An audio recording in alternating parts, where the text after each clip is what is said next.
गुरुदेवताय गणाध्यक्षाय धीमहि गुणशरीराय गुणमण्डिताय गुणेशानाय धीमहि गुणातीताय गुणाधीशाय गुणप्रविष्टाय धीमहि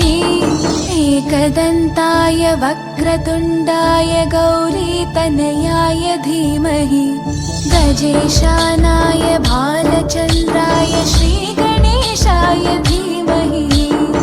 एकदन्ताय वक्रतुण्डाय गौरीतनयाय धीमहि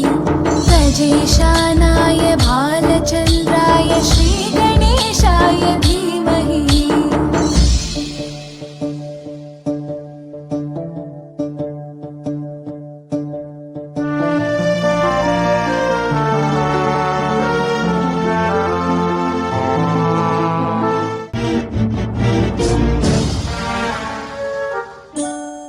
गानचतुराय गानप्राणाय गानान्तरात्मने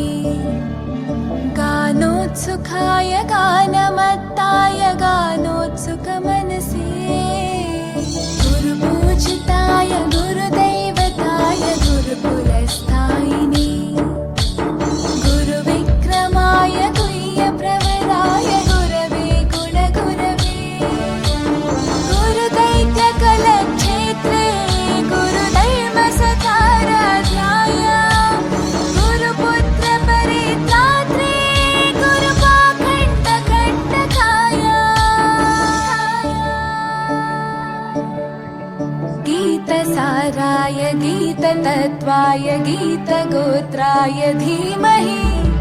गूढगुल्फाय गन्धमत्ताय गोजयप्रदाय धीमहि गुणातीताय गुणाधीशाय गुणप्रविष्टाय धीमहि एकदन्ताय वक्रतुण्डाय गौरीतनयाय धीमहि